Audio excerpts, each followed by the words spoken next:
Hello, hello!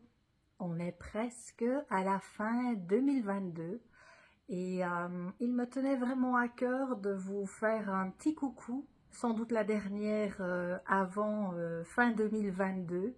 Je vous avoue que cette fin d'année a été assez bouleversée au niveau familial principalement. Et mes priorités se sont bien sûr orientées que là-dessus. Maintenant, les choses se sont relativement bien apaisées, donc je vais pouvoir à nouveau me consacrer un peu plus à vous.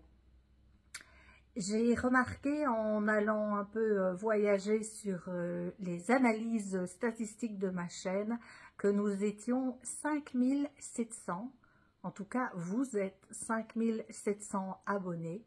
Et là, je me suis dit qu'il fallait absolument que je vous remercie parce que je ne pensais pas que cette chaîne allait se développer à ce point.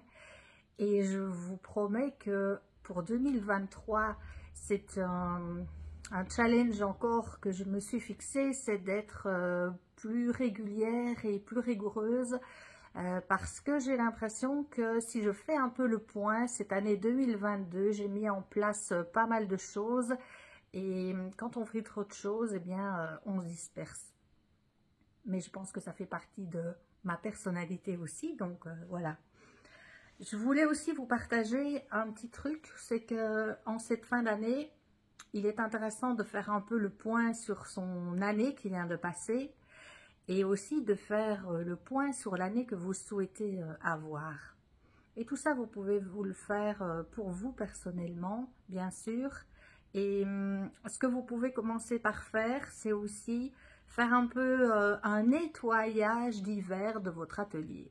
Ça fait partie aussi du jeu. C'est d'aller un petit peu observer ce qui traîne, observer ce qui peut être jeté, ce que vous avez beaucoup aimé comme pièce, ce que vous avez réussi comme défi pendant l'année, qu'est-ce que vous avez réussi à faire, vous vous êtes dépassé. Vous pouvez me raconter dans les commentaires ce que vous avez fait de neuf en 2022 qui traîne un peu sur vos étagères et puis où là vous pouvez vous dire que c'est quelque chose où vous avez envie d'aller plus loin parce qu'avec la céramique on peut toujours aller plus loin, on apprend tous les jours et même après plein d'années, eh bien on apprend toujours et je vous invite à rester bien ouvert à ça, à l'ouverture de l'apprentissage que l'on fait tout le temps. Et je vais vous donner aussi quelque chose comme truc, c'est de se dire que la céramique, c'est aussi un travail de patience, de respect de la matière et de l'intégration des gestes et du développement humain. Ça me vient comme ça, j'ai pas vraiment préparé mon texte, mais le premier dont je vous ai parlé, la patience, je suis très concernée par les choses pour l'instant. Je dois faire preuve de patience par rapport à tout un tas de projets que j'ai en tête. Et l'argile m'apprend ça, la patience, et je vous souhaite aussi qu'elle vous apprenne la patience. Donc pour en revenir à votre atelier, eh bien si vous observez ce qui traîne sur les étagères, que vous n'aimez plus, c'est l'occasion d'analyser, de trier, de ranger, d'épurer et puis aussi d'observer vos fiertés personnelles. C'est toujours intéressant de se faire du bien personnellement par rapport à l'évolution que vous avez pu avoir.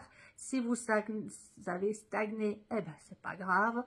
Il y a toute la vie pour se développer, avancer, évoluer. Donc vraiment, faites attention aussi dans votre atelier que les terres ne gèlent pas, c'est pas très bon qu'elles gèlent. Si elles gèlent, après ça demande de la recycler, de la retravailler et c'est beaucoup de travail après, donc autant éviter de le faire. Dépoussiérez aussi vos étagères, rendez les espaces propres, vides pour que tous ces espaces puissent accueillir en 2023 vos nouvelles créations. Voilà, c'est un petit truc que je fais de mon côté aussi. Je me rends compte quand on fait plein de tri, eh bien qu'on a plein de choses qu'on n'utilise pas. C'est l'occasion aussi de faire le tri dans le matériel que vous avez en double, en triple ou même en plus. Le donner, l'offrir, Voyez un peu ce que vous avez envie de faire.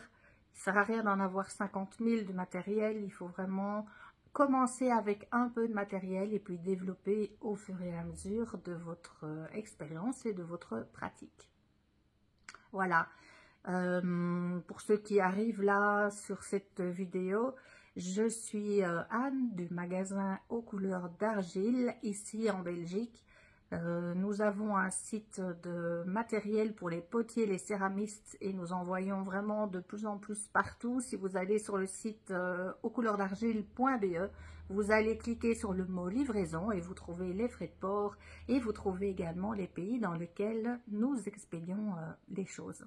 Donc voilà, c'est toujours intéressant à savoir et je suis une personne en perpétuelle évolution, transformation et je sens que 2023 va beaucoup me bousculer comme cette fin 2022, c'était bien parti au niveau des bousculades. Là, 2023, j'attends toute la magie qui va y avoir lieu et je vous souhaite à vous également énormément de magie et beaucoup de créativité et surtout, mettez le plus souvent les mains dans la terre. Je vous embrasse très fort et je vous dis à l'année prochaine.